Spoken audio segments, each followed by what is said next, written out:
Yeah, yo, peace. Good morning, good morning, good morning, good morning, good morning, good morning.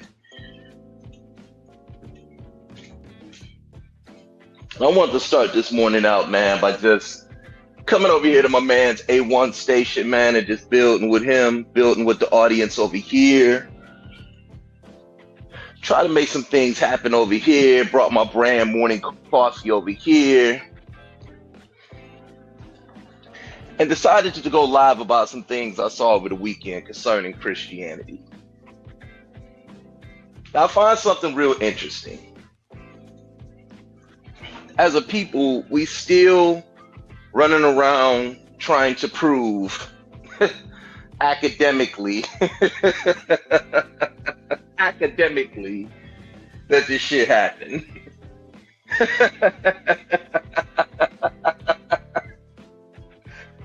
Oh shit, yeah, let me explain this. I saw a debate over the weekend with Cedric Ortega and Courtney got cut up Thompson.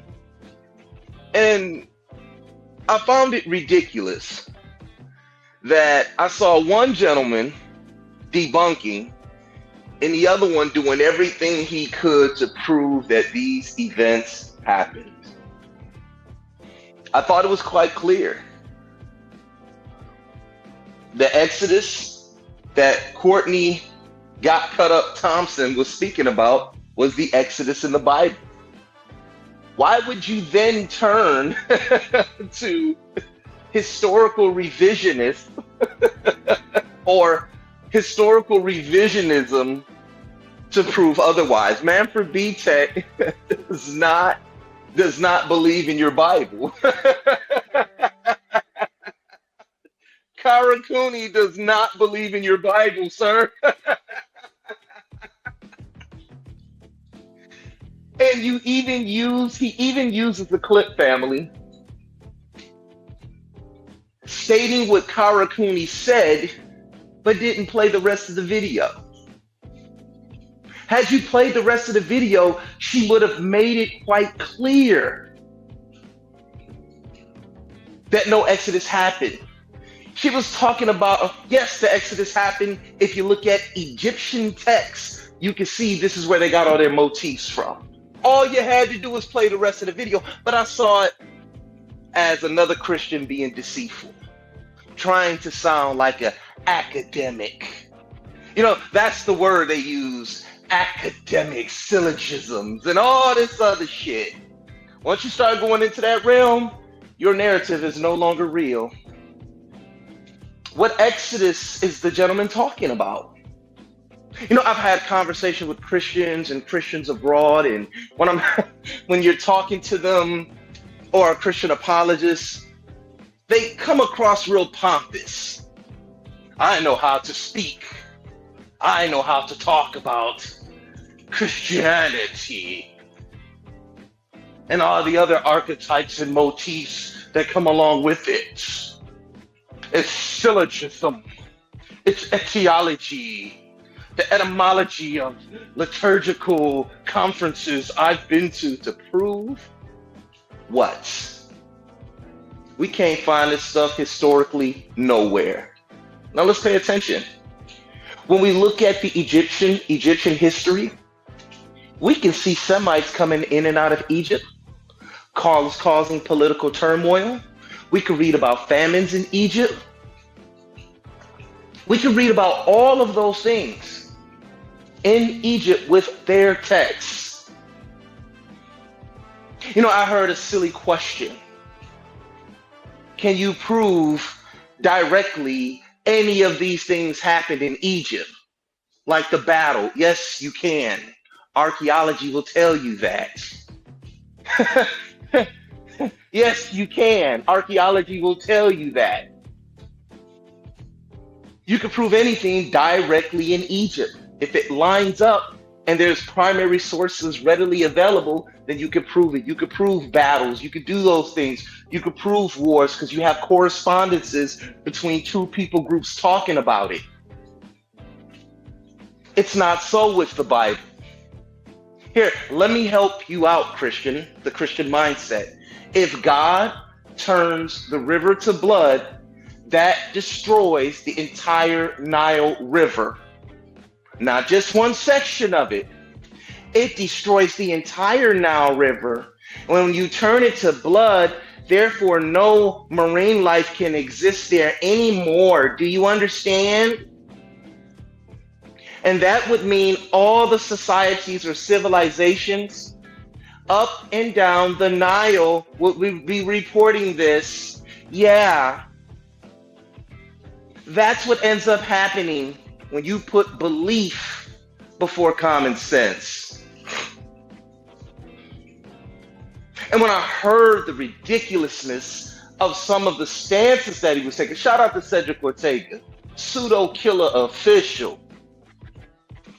You know, I talked to him over the weekend. I said, you know what? You could have did a little bit better in your Q&A, but he said, no, Chris, I did what you do.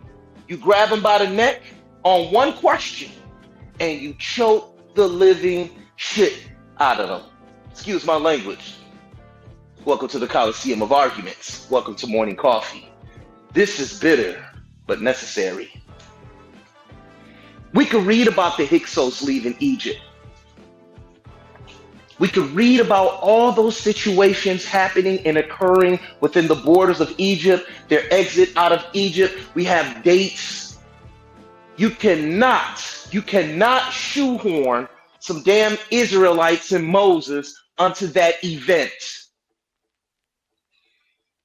I heard the gentleman mention the Merneptah Stela. I don't believe the Merneptah Stela is talking about Israel.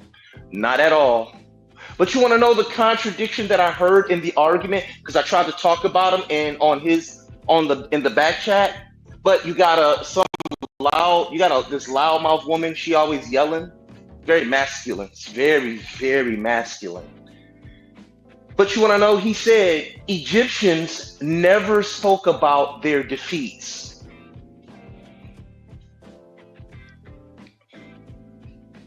Then he turns his argument into they got places that are named after Merneptah in the Bible. And I'm listening, and he says, and look right here at the Merneptah Stele. He goes into Israel and he defeats them. Well, does your Bible mention Merneptah? The Merneptah doesn't have anything to do with an Exodus. It has everything to do with Egyptian conquest. And there are linguists who say Israel has nothing to do. That's what it says. It don't even say Israel.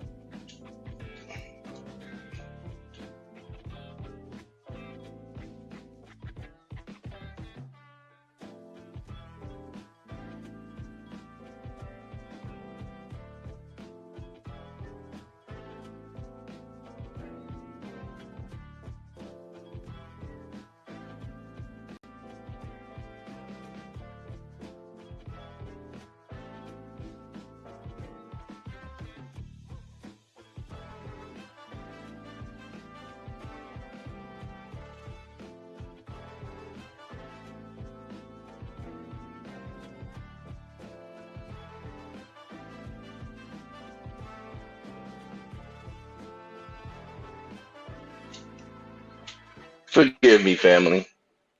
It doesn't say anything. Some linguists say it doesn't say anything. But see, you know what the Christian apologist does? Are they the leading linguistic excavators and personnel of all the linguistics that has to do with a story that never happened? Those are appeals to authority. And how in the hell could Merneptah attack Israel, nigga? Or excuse me, Christians?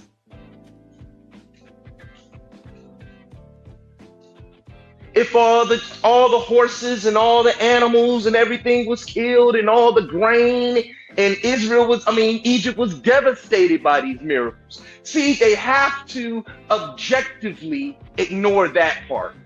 And then when you keep bringing up that part, they say, you're strawmanning me.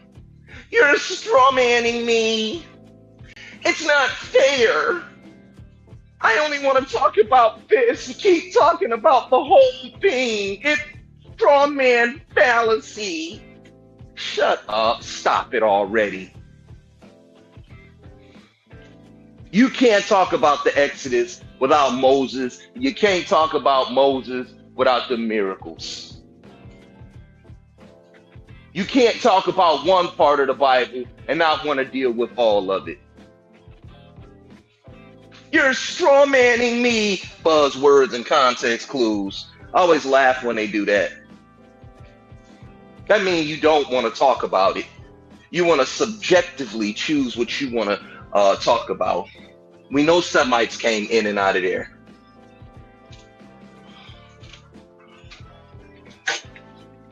We don't see no devastation of the material culture by a group of people called the Israelites. Nowhere. Israel Finkistan has told you, them Jews over there done told you, everybody done told you, that stuff not real. Cultural memory? What cultural memory? Did they go into the Egyptian archives and read about these events, such as the Armana letters, and begin to create stories and narratives about themselves? Because most of this is happening during the Bronze Age collapse anyway. I mean, the sheer audacity of anybody trying to tell you that you don't know what you're talking about when you're talking about the same story. And I tried to warn him. I was like, look, man, how you trying to push this narrative ain't even cool. Oh, he's in the chat. Yeah, I saw you up there. Oh, he's in the chat? Oh, man. Oh, this is a dream come true.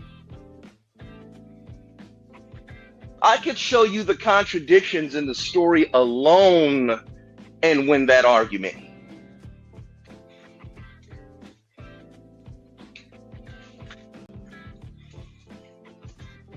I mean, I could show you the stories, the contradictions. I mean, hey, brother, I didn't know all you needed 63-mile-an-hour winds, and that's all. And that's all it would take to lift up some goddamn ocean, lift up a sea, so some people can pass all the way through it. Come on, man. Can we be a bit more adult than that? Can we be a little bit more honest than that? When you said that, I said the debate is over.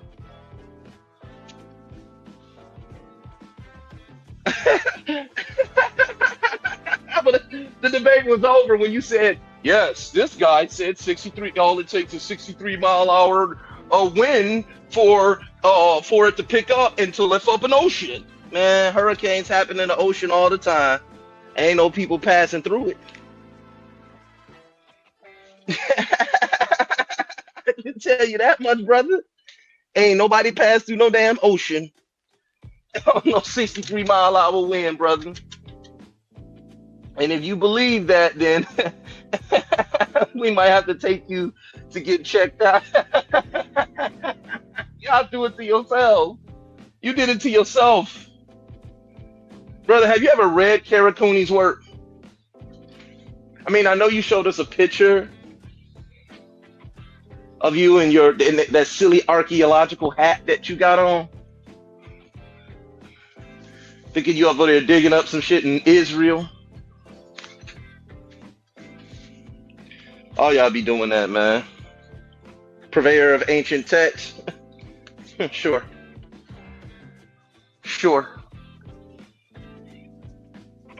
They just tell us any old thing. Shout out to Ashwar Kwesi. Because when they can't prove it, their next step is I'm going to try to out academic him. I'm going to only cherry pick sources that agree with me. Ignoring everyone else's data.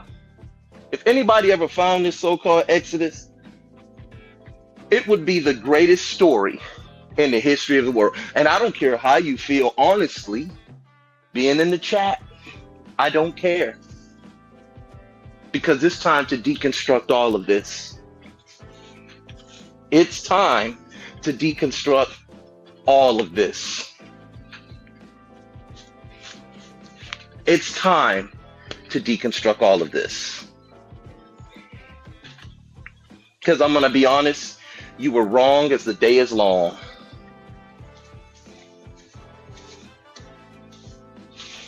I don't care who you took a class under. That don't make him right. And it definitely don't make you right. Who cares? It doesn't mean anything.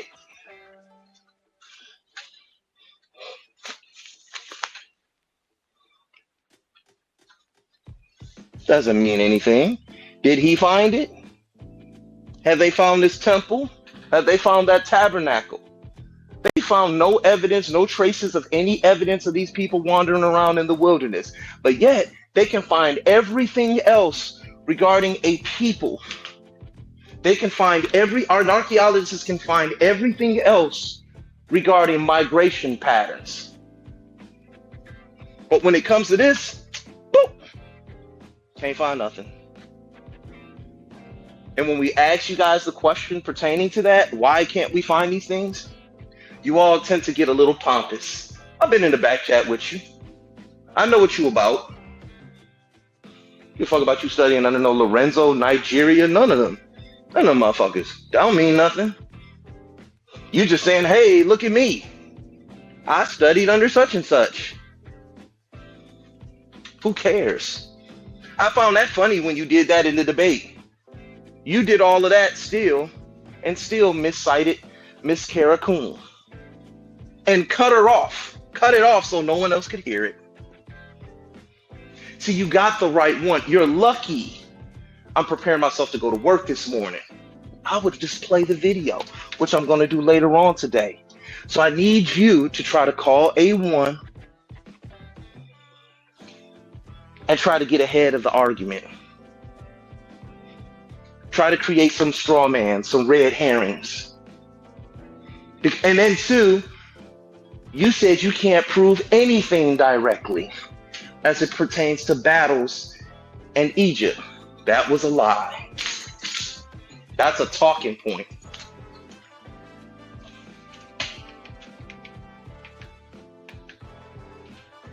That is it's called a talking point.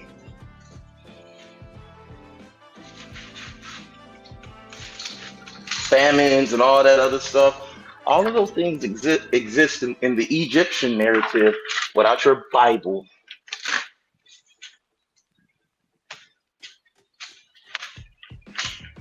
Where's Joseph in the record? What pharaoh or insult did he rule under? This was probably during the intermediary period, right? How about you give us one of those Christian word etymologies that be false as shit?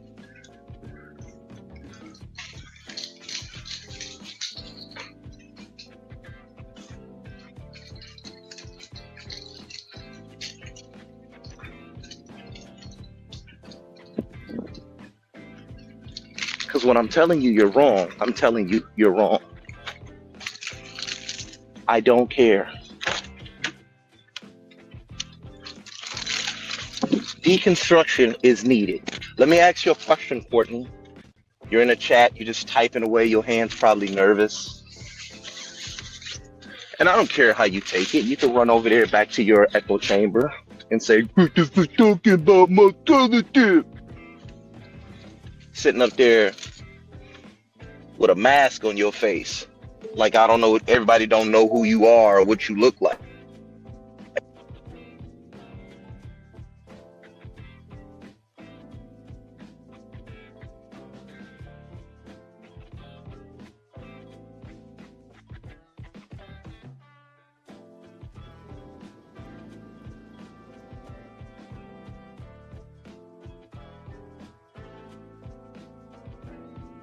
Testing. You're sitting there with a mask on your face during the debate, like don't nobody know who you talked about. But I'll say this though, The Bears are winning. I'll give you that. The Chicago Bears are winning. They can't beat anybody that's legit, but they're winning. And my Lions are losing. Very upset this morning.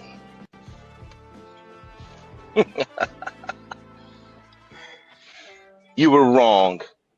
Your Exodus never happened. You can't say the Exodus happened and then you're up there using words like Semites to describe the people that you claim to have participated in this event. I saw that. I saw how you went through. You even misquoted him when he said 19th century. You didn't even understand what he said. I heard that. Like, he didn't even hear what he said. I don't think he understood him. I don't even think you understood him. But most apologists don't.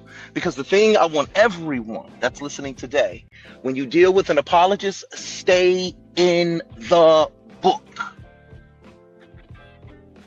They want to take you outside the book. See, the weakness is the book. The weakness is the book. That's why they debate around the book. Vocab does it. He does it. They all do it. Every Christian apologist I've ever spoken to, they all do it.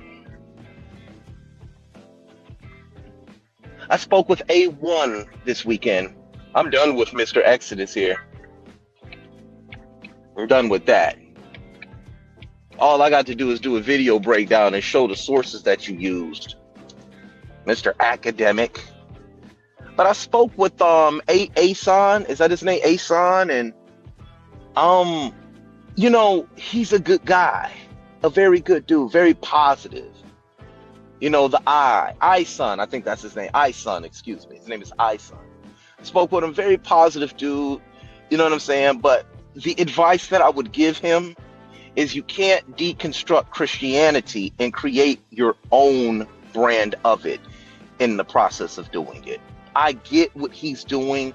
I get that he's trying to show everybody the metaphysics of it, or that it's very esoteric. I agree. It is. But as of right now, it's an Iron Age document. And another thing, let's go back to Mr. Courtney Thompson here. He said that the Bible is an ancient text. The Bible's not ancient. The Bible as you have it today is rather recent. You're not reading the Septuagint. You're not reading that word for word. You're not reading the Latin Vulgate. What you're reading comes from Desiderius Erasmus. That's the text you're reading.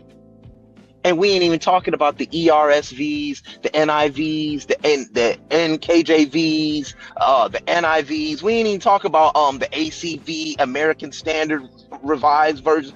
We ain't even talking about all of that. Because you know the word of God goes deep, deep, deep, deep, deep, deep, deep. You know, all these different people writing it. They're writing it. They're telling you their opinion of the word of God. See, that's the key. And I've been trying to tell people that there is no God. It doesn't exist. All you have to do is stay in the text. This is why I'm going to start my deconstruction.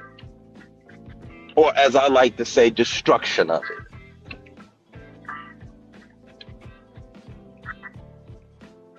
Guys, keep tuning in. Let's get this channel to grow. Let's put on great debates.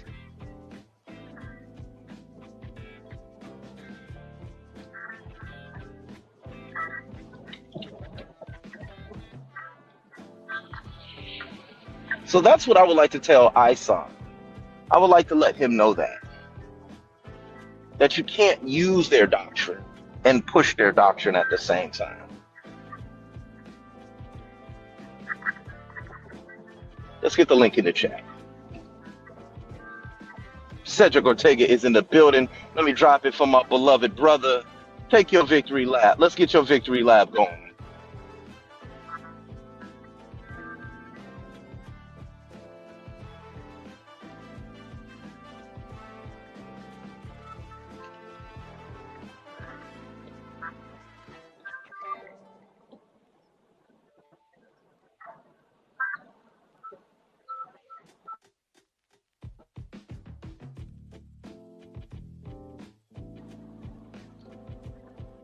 Come on in, say it.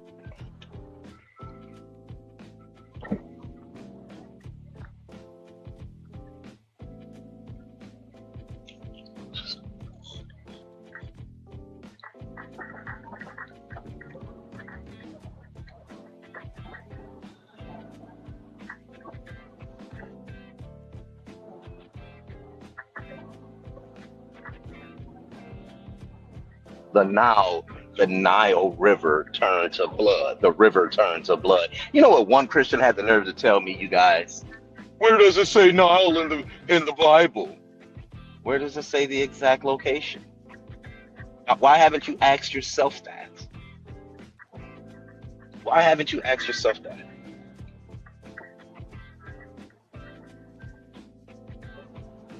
Pseudo killer official Cedric Ortega is in the building. What's good with you? Morning, Unmute morning, your morning, mic. Chris MVP Harris. Morning, morning, Am morning. I coming? Can you hear me? Your mic is nice and loud. Go ahead. Yeah, good morning to you, MVP Chris Harris, and morning to the platform. Monday morning to everybody out there. Yeah, indeed. The aftermath. Yeah, my victory lap. The debate was interesting, and it was a necessary one. And I watched how you perform. I watched going on how the debate go. A couple of debates, so I know I had to focus first of all on the title. These dudes in the back chat, they do the apologist thing. There's evidence for the Exodus. There's evidence for the Exodus. I'm asking, what type of evidence are you talking about? If you're going to talk about how and when the story was put together, okay, let's discuss that. But if you're going to claim that there's actual evidence for the Exodus, you're going to have to show and prove. So the title was important. Archaeological Exodus, evidence for the biblical story. What does he do in the opening? Try to change it up. Try to switch it up. Try to create an avenue to move away from the text. That's the moment you lost the debate. I knew he lost the debate from the opening. He was not going to stick to the biblical narrative. He was going to move the goalpost. And once you move the goalpost, the story falls apart. When scholars are talking about kernel, they are looking at what is there in the culture that they use to create this narrative. Because from the moment you talk about a small people migrating out, then there's no invasion in Canaan. So you lose on both spectrums. Courtney's got slides up from the 19th dynasty, my bad, 19th dynasty to 1000 BCE. That's a span of over 800 years. You are flim-flamming. Get out of here. Flim-flamming. Cherry picking the data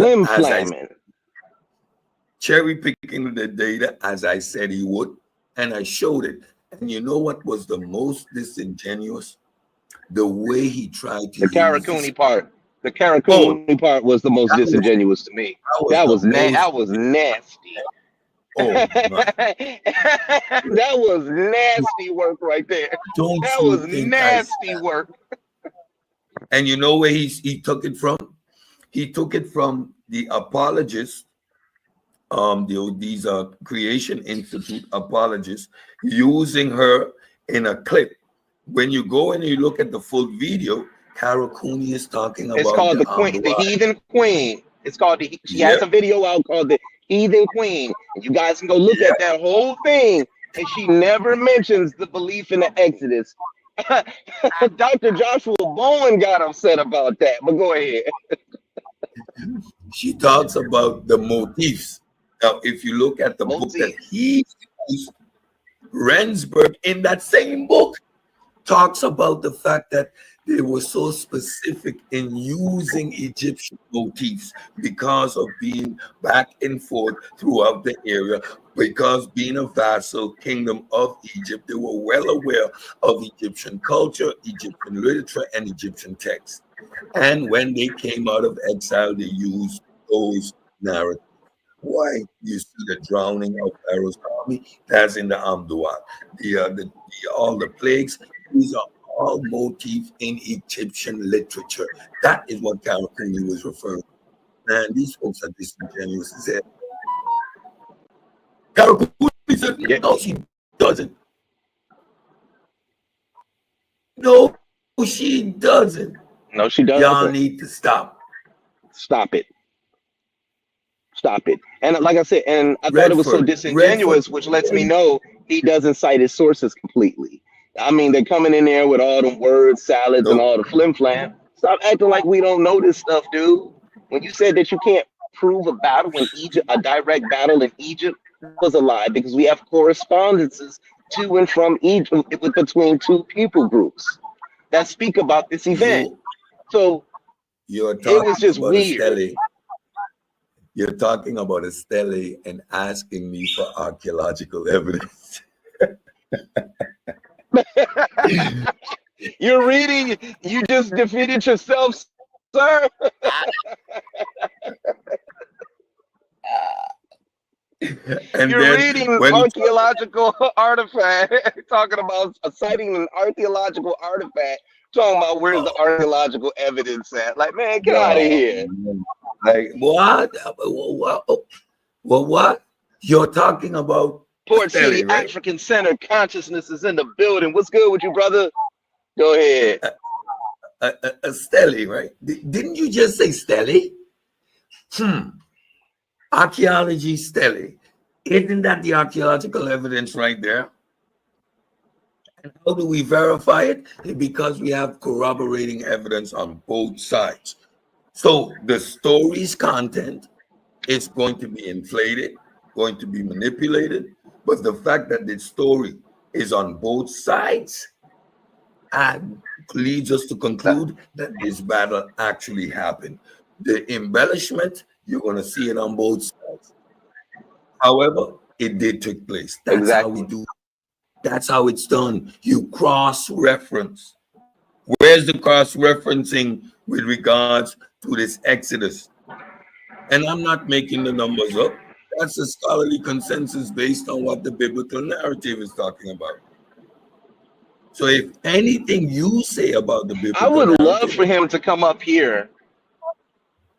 That's right. yes, yeah, let him come Go up. ahead, Sid. Anything that you would say about the biblical narrative, Here, let's it would bring be him. from Let's bring him on up. Yeah, let's bring him on up because I would love to ask him how is the Nile River destroyed with blood and no one else talks about it. I would love to ask him that. the That Nile. means the entire region would have been destroyed and decimated. Nile. You just destroyed all marine life in that area. That's an act of genocide. The Nile. The I want length, to talk the about stretch. that. Let's talk. Let's get that up. Here, he's in the back chat.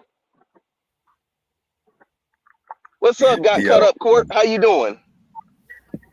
Shouts out to the bar. What's up, Chris? Good morning. Said again, congratulations, Said. peace, Courtney. Great, good fight. I must tell you that. Good fight. Yeah. Good fight. In It terms of wasn't a good fight. It was in, garbage. in terms of so far, it has been my best opponent. I must say that though. I appreciate it. So, Courtney, could you explain that? Could you explain that? I like to use common sense from time to time to try to have discussions about these things, right? In the biblical narrative, it clearly says that God destroyed all the horses, destroyed the river, destroyed all the crops. How does then Ramses II chase the Israelites across, chase the Israelites across the desert all the way to the Red Sea if he killed all the horses and chariots? Yam Suf was likely lagoons, and this is even according to the ancient archaeological findings just outside of Tel El Borg. So, and Tel El Borg was very close to the Bala Lakes and Lake Timshah, as I shared in the presentation. Those would have been something like Yam Suf. That's even according to Okay, Beto. are those locations in Egypt? Yes, Are those locations in Egypt? they are in Egypt. It said he destroyed all the horses in Egypt. Yes, he said he destroyed all of them in Egypt. All of them. Okay. Was there a secret stash of horses somewhere that God As didn't we know know, about that as we allowed know, Ramses to hop on and chase them across the desert? as we know in ancient Near Eastern war or raider literature, they often do very extravagant narrative articulations about total destruction whenever they conquer certain territories or individuals. As it relates to Exodus So it 15, was not total destruction. actually, if we have archaeological evidence of it, it may have been, but as you're talking about with the sea, right? With the closing of the sea? No, I'm talking about with the curses that he placed on Egypt. The closing of the Oh, sea is even more ridiculous. I can get to that narrative later. I'm talking about with the curses he placed on Egypt. He said he destroyed all the horses, all the cattle. He turned the okay. rivers to blood. How does Ramses, in turn, or the Pharaoh, get on his chariots and trek Israel all the way across the desert? Again, so yeah, you are talking about Yam Suf and them crossing the Red Sea, right? Okay, I'm talking about in the curses, there were plagues. Am I correct? Yes, and they talk about destruction of certain Okay, livestock. in the Yes, plagues, does it say he destroyed? It says he just, yes, it said he destroyed all the horses, all the cattle, all the sheep. it's a hyperbolic statement, sir. It's exaggerated. This is common as Okay, it relates to war it's literature. exaggerated. It's Yes, it's exaggerated. common in So that what makes you ancient think? time period Okay, to do cool. it Let's go again. with that narrative here. Generally Hold on, reliable. Courtney, Remember you're my getting ahead opening. of me. Okay, so that means there was no plague then that hit Egypt then that destroyed all the horses. Am I correct?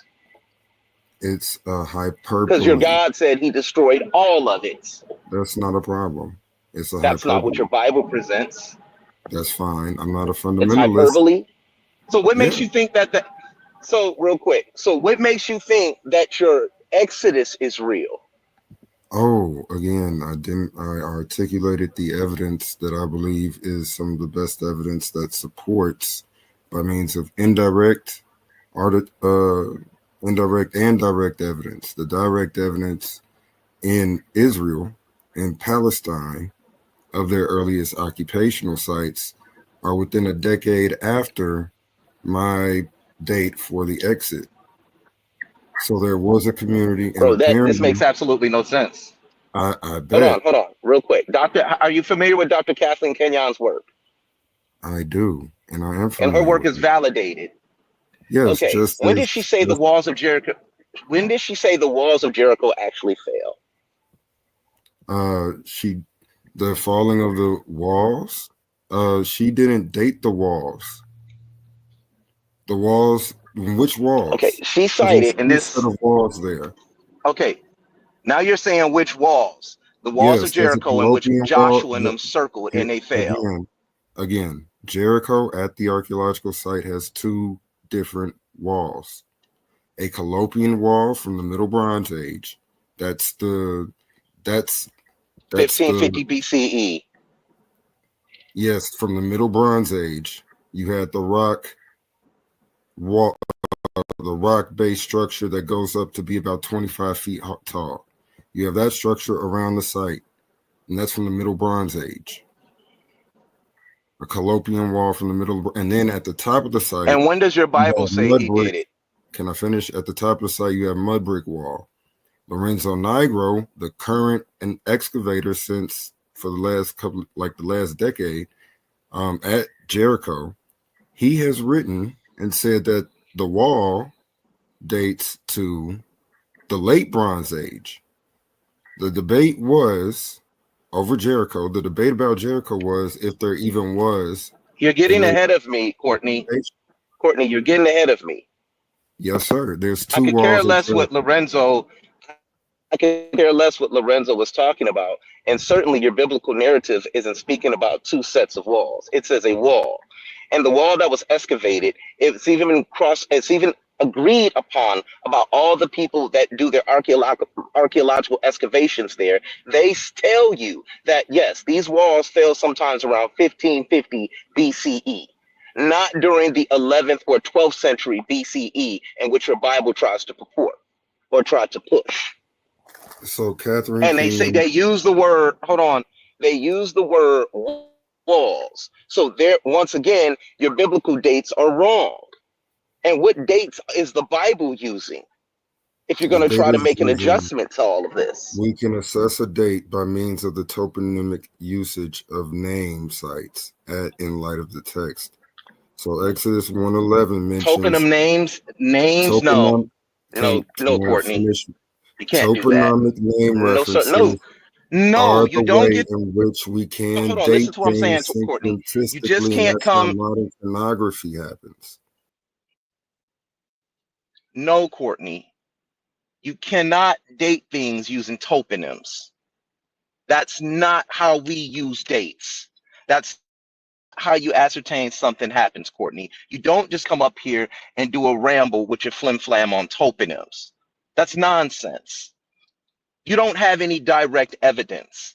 And when we start talking about direct evidence, which is the evidence that's already in the ground or on the ground, the archaeological evidence that's pulled from the ground, you start now talking about toponyms and place names and shit. Ah, And and all of those Lorenzo, are modern names. exactly. No, thank And you, the Courtney. That's ridiculous. and the day that they redid at Jericho, that day confirmed what Kenyon described. Any walls that were there fell Yes. in the 1550 BCE, and there was nothing else. Why did they fall? Because of people getting up the hell out of there. No invasion. The place was deserted. You need to stop. It was You deserted. need to. You just misrepresented And Lorenzo. the timeline doesn't add up to nothing. If you have a date of 1260 BCE, for some reason you want to shift 10 years, it's 300 years removed from what we're talking about at Jericho. You keep playing with these timelines and your chronology is off. What you're doing is mixing and matching. It's called conjecture. You're cherry picking and you're doing it consistently and can't recognize you're doing it. The chronology doesn't help you. You are in 4, 5, 600 years time span to represent 40 years, and we can't find a trace of one body. And we know a whole generation had to die in the Sinai. Where are the graves, Courtney? That's a great question. Normally, when grave sites are found, they might contain 4, 12, 15 Where bodies. are the grave sites, Courtney? You mean like There at what aren't one. location? At what location? You know how much people had to We die have grave every sites. year? Can I You know answer how the much question? Where people the would have Bible died? says, Can I excuse me, answer the let question? me get him. Let me get him. The biblical narrative says that you guys were encamped in Midian. Okay. How many excavations Okay, have been done in that's Midian? one. Hold on, Courtney. Don't get ahead of me now. The archaeological excavations there said that all of that was a 7th century BCE settlement, Okay. not a 12th century, not a 11th century settlement, which would be second millennium. They weren't. It was a 7th century BCE settlement. Okay.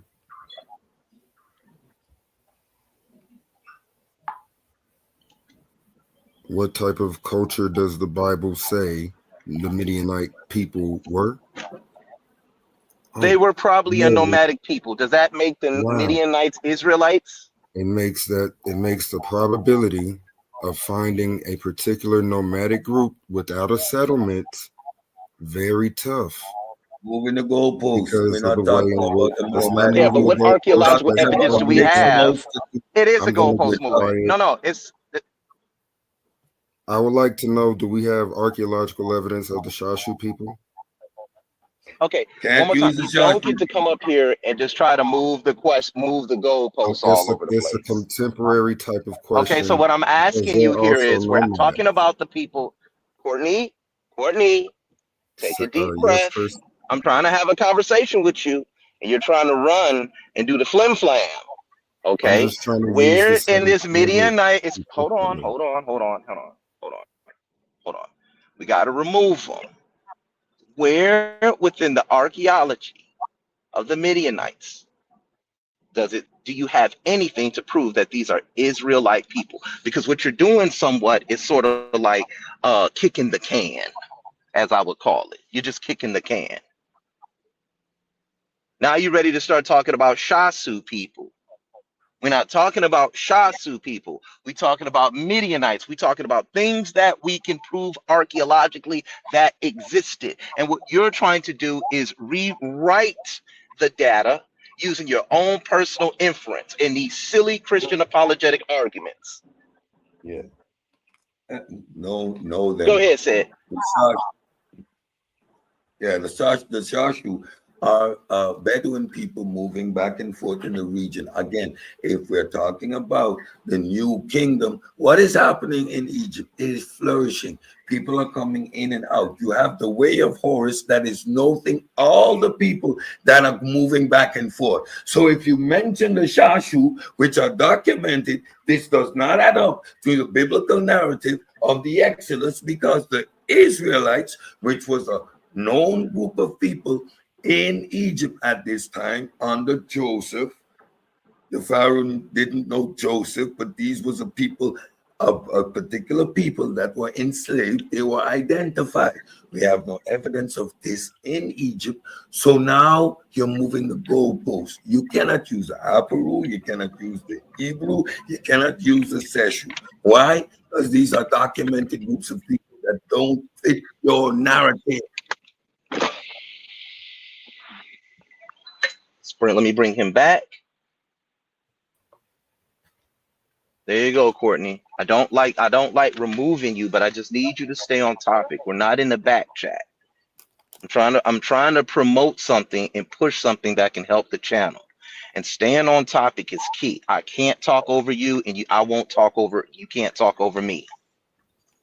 I'm I'm trying to allow everyone to speak. That's why I'm actually not trying to talk when others are talking. I mean, like, You yes, have a we do. propensity to do that, Courtney, but it's okay. Go ahead. Okay, the reason why I mentioned the Shashu is because of the parallel of being able to find nomadic groups in an archaeological record. I would like to know if that was a situation, do we have them or an encampment site that the archaeologists say these were the Shashu? Like, that would be very interesting, because then you would have a good parallel for being able to assess if we can or cannot even find such communities.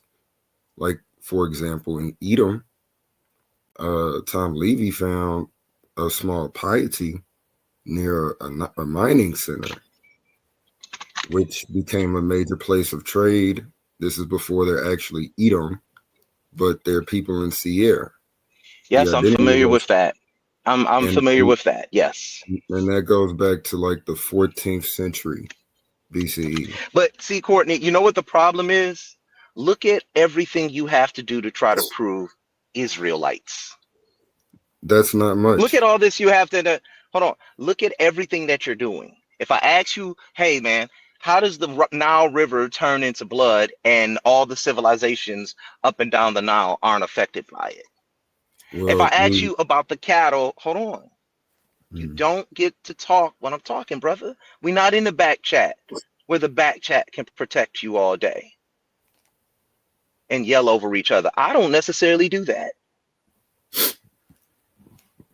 So what I'm trying to sit up there and say, every time we look for an Israelite narrative, you guys start talking about something else. You start talking about Edomite groups, or you start talking about Midianite groups, or you start talking about Shasu or wandering people. Could it be that because Egypt had records of all these people coming in and out, and they had records of their battles, and they had records of these Bedouin tribes coming in and out of there, that these priests who were probably there, these so-called Israelite priests or Yahwehist priests, they begin to do what? Concoct the narrative using these documents. Could it have been that? They had access to the records. We know they were on Elephantine. We know it was a library there.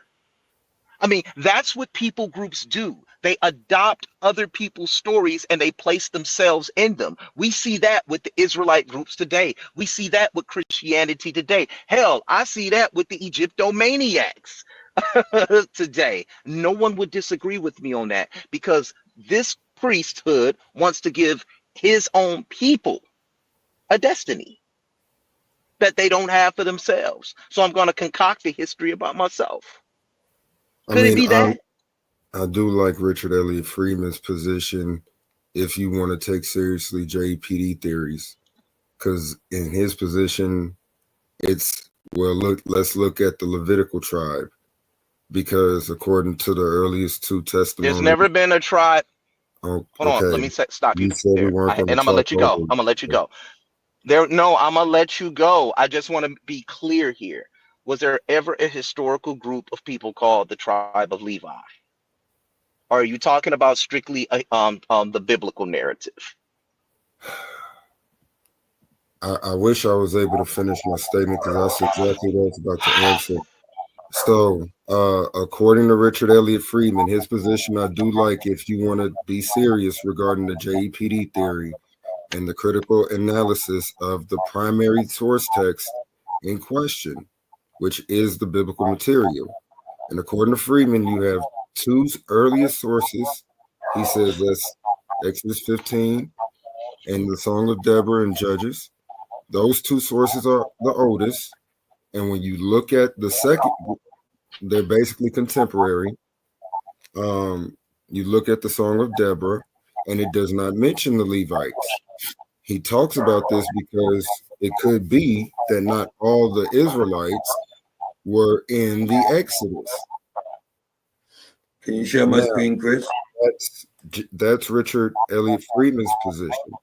And I said, if you take it seriously, it's very interesting, because the word Levite, the word and the community in the text of the Levites, they all have Egyptian names. So that's the way he argues the historical Exodus being just of the Levitical tribes. And the word Levite means those who get attached, according to Richard Elliott Freeman. Can you share my screen for a second? But according to the Bible, yeah, put it up so I could put it on there real quick, because we gotta fight through the flim flam. Yeah. See, I left it out of the debate, but I was ready for these type of arguments because I knew this is what he was going to do. There we go.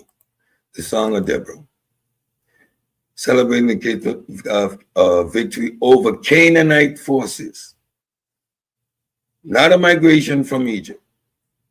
Focuses on tribes in the central high country of Canaan, likely intended as a ritual or damn, the word stuck in my mouth. Purpose, not historical documentation. Earliest layer, 12th, 11th century BCE, centuries after the supposed Exodus. What history actually says. Judges 5 is not a historical chronicle. It is a regional and literary, not national. No mention of Egypt, slaves, or mass migration. The core elements of the Exodus story reflects memory of tribal alliances and battles, not eyewitness history. Using the Song of Deborah as proof of the Exodus is cherry-picking poetic text, ignoring scholarly consensus from, again, Silverman, Flankelstein, Kogan, and Day. Stop it. Stop it. And I also want to add that the Song of Deborah, and I also want to add I want to add that the Song of Deborah never mentions Moses, but yet it's mentioning their liberation from Egypt without its central character, which lets us Exactly. know that the theme, it was probably put together a lot later. Yes. That's Poetically. actually It makes part of. absolutely no sense. That's And actually and part And of you the told Friedman me in the doesn't back, really. Friedman you told doesn't me in the use back this chat as that the evidence. JDEP hypothesis is invalid. Right. You told me that the JDEP hypothesis was irrelevant and it was no longer usable anymore. You told me that yourself, and yet now you're trying to use it. No, I said if you take it You seriously told me that, Courtney. as it relates to the debate of the And you Exodus. told me it wasn't, you couldn't use it. When I brought up the That's fine. JDE, hold I on. don't have a When I problem brought with up people. the Okay. Yahwehists, the Elohists, the Deuteronomists, and the priests, you said critics say and scholars say you went into that whole spiel and then you turn right around and you use it.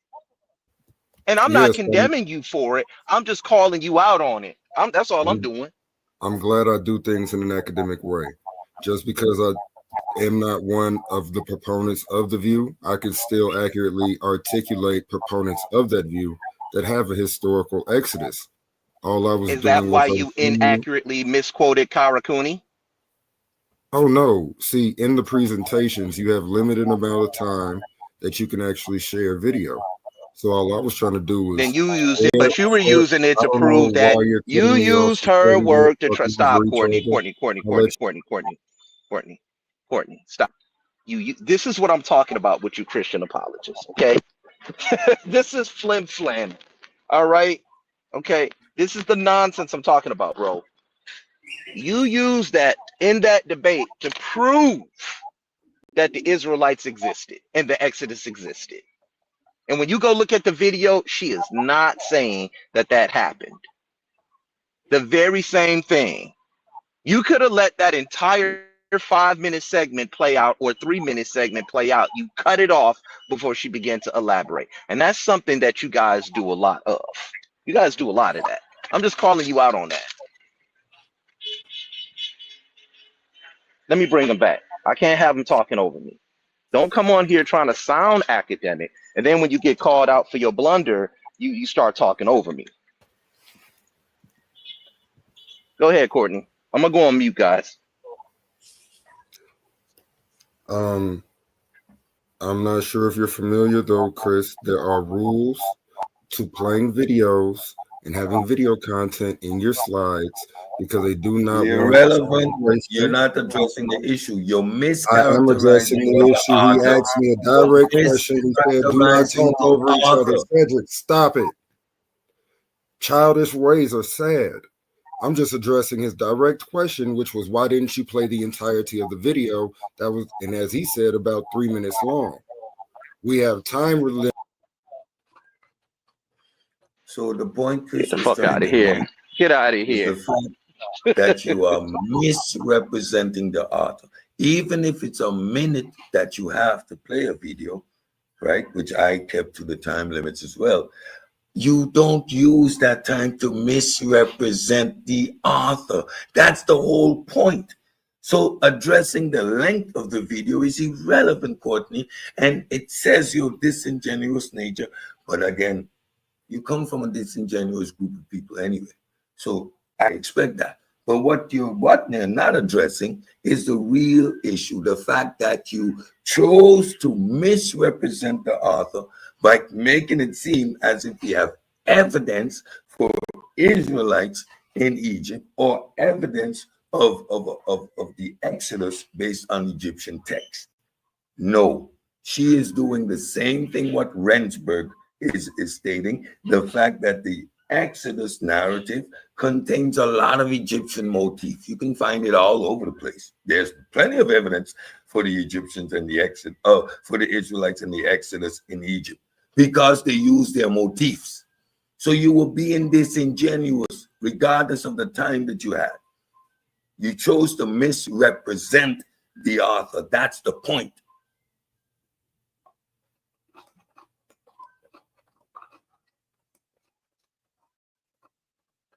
But that was a flim flam. I knew this was the type of flim flam I was going to deal with, and that's why I was like a pit bull in the Q&A. Didn't allow him to do all that shucking and jiving. Get out of here. And they won't learn. They won't learn. He's coming up here misrepresenting the authors again. What does Friedman conclude? What does he say the Song of Deborah represents, Courtney?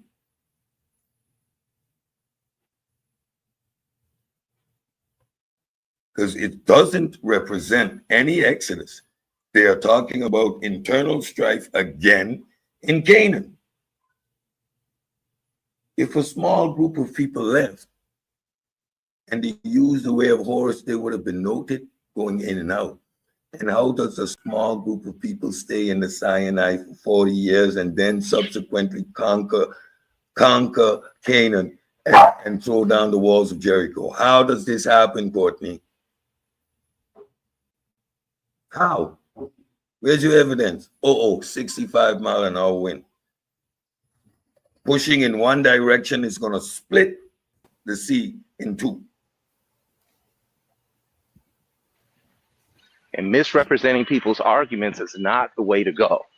You show Kara Cooney's her talking because you thought that would support your narrative, and it don't, bro. That's the bottom line. So don't come up here talking to us like you above us and you're some academic. I've already exposed that. You misquoted her. And if you were a true academic, you would have cross-referenced your sources correctly and said, I can't use that because if somebody sees that, they're going to not take me seriously. That's what a true academic does. But maybe that's why you were up there with that baklava over your face because you was scared to get that egg on your face after we saw that shit. Like, get out of here, Courtney. We not falling for that. This is morning coffee, baby. This is morning coffee. This is bitter but necessary. You understand what I'm saying, Courtney? Get on out of here. We're not in the back chats, brother. I know. No, you I can got put me in the back chat. You can put me in the back chat while I'm talking. And Josh Bowen all up there saying, no, that's not, no evidence of that. I guess I won't and then be you able try to to answer screw on the Kara question. Cooney's state. Y'all have a good day. I'm still here. I'll wait until I'm able to chance to address some of these questions that you have asked.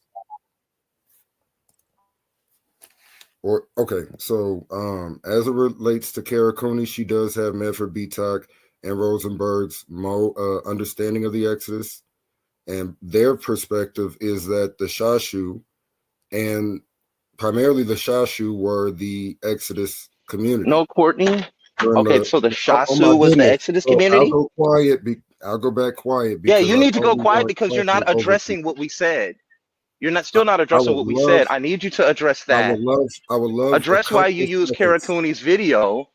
Address why you use Kara Cooney's video to try to prove the Exodus when she clearly tells you that it did not happen in the same video that you use. Address that. Okay.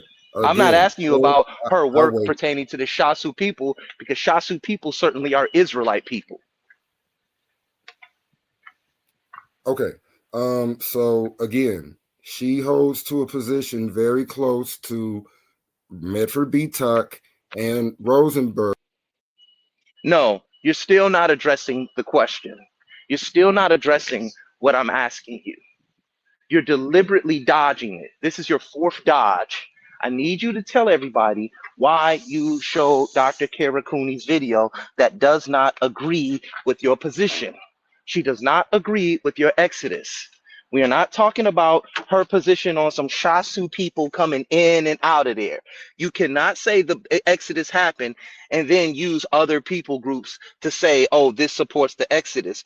Those narratives are narratives, historical narratives on their own that don't pertain to the biblical Exodus.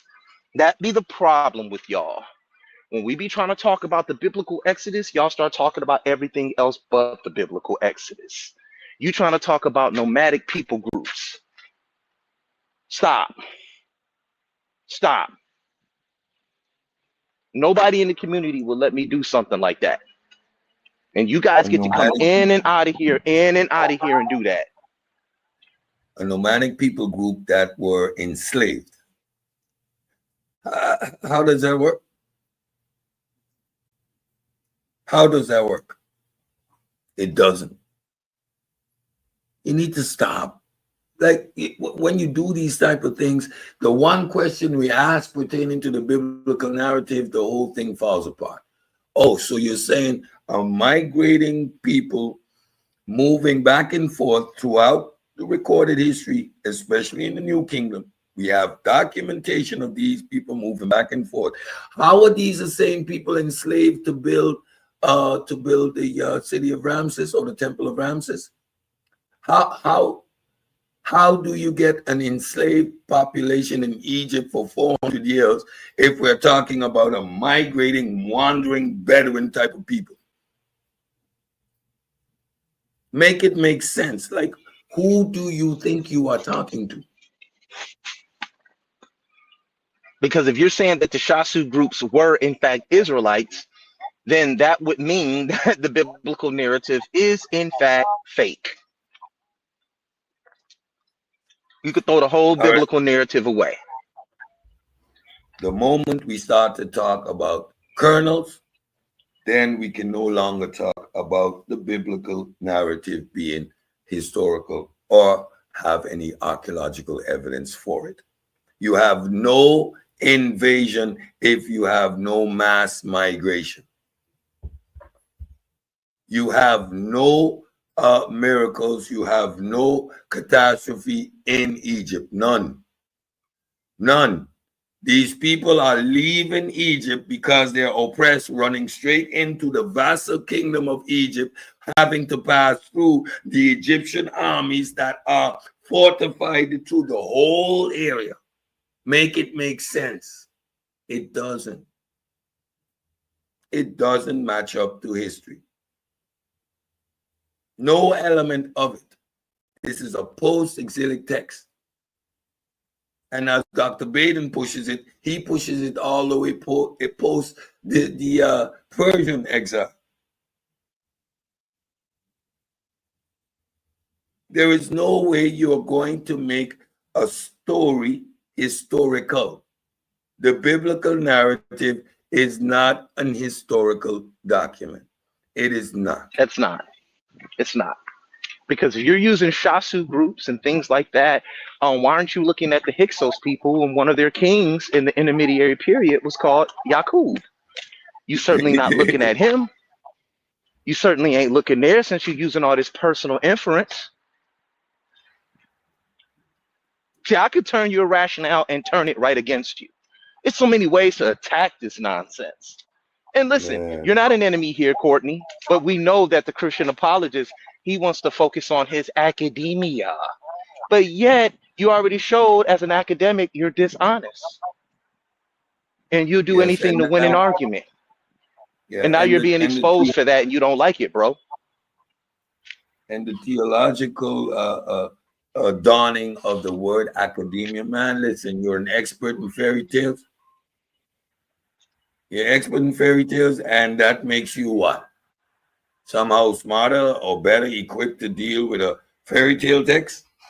Because if you put and it I next didn't to know I didn't know place names, which uses rather recent languages, can be used to try and prove the historical claims of the Exodus. That certainly makes no sense. And let me say this. Let me say this. Those are recent languages, bro. El Daba, Tel Al Daba, and all that. Those are recent languages, bro. Let me say this, guys, in closing. Shout out to the pseudo killers because I'm over there in their Discord. First of all, shout out to them brothers right there. We be having a good time in there. And believe it or not, they was beating up Cedric the other day. Am I lying, said? They was on your ass up in there, wasn't they? Hell no. It is. People think that we are a cult and that we're all more. No, we fight in there. We fight because when we come out here, we want to be as accurate as possible. Presenting so we get it exactly. Exactly. Exactly. Yeah, so it's not. See, I stay in my lane. It's not an area where we're kumbaya. We sharpen each other's swords we teach each other how to apply proper methodology. No, you're approaching this wrong from this particular area. No, you need to look at this. It is a training ground in how you assimilate your information, right? And most often people put this stuff together in a vacuum, and it sounds good when you're by yourself talking to yourself. Yes. It sounds real good. But when you put it out in the ether, now it's going to get critiqued, it's going to get torn apart, or it's going to get supported, and you're going to get that feedback. And without that support network, you're going to sound crazy. Like Courtney.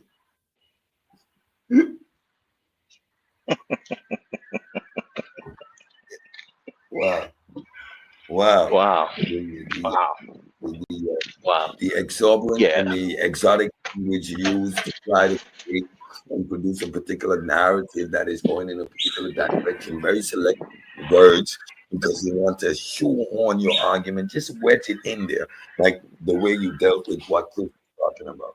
The length of the video, you know the limitations of the length. He knew. Right. So once again, another Christian apologist goes down using common sense and logic. Oh, excuse me, correct methodology. You can come in here and talk all that stuff, Courtney. We ain't stupid. We not dumb. Those are just buzzwords used to intimidate laymen. I'll go right to them plagues. You say historical exodus, we gonna deal with the historical exodus, because the exodus is found in the Bible. I would just stay away from this argument altogether, because the Egyptian sources disprove it. You can't say, oh, there's nothing directly that proves this event in Egypt just so you can prove your exodus. That's not how this works. So with that being said, Egyptians didn't mention defeat, but yet Merneptah is nowhere in the Bible. Make that make sense. The exploits of Merneptah is nowhere in the Bible. Destroying the northern kingdom at that. Oh man. Shout out to Cedric Ortega for stopping by. Cedric, thank you for stopping by as always. Guys, I'll be doing this every morning. This will be the home of morning coffee for the next 2 months. Morning coffee is back, folks. Be in the building. No doubt, no doubt, no doubt. And remember, guys, a bad premise does not deserve a great stage. Shout out to Black Intelligentsia, Pseudo Killer Cedric Ortega for a remarkable exhibition of pseudo slang. And shout out to the audience for tuning in. Do me and the platform a huge favor. Hit that like button. That being said, y'all have a good morning. Peace.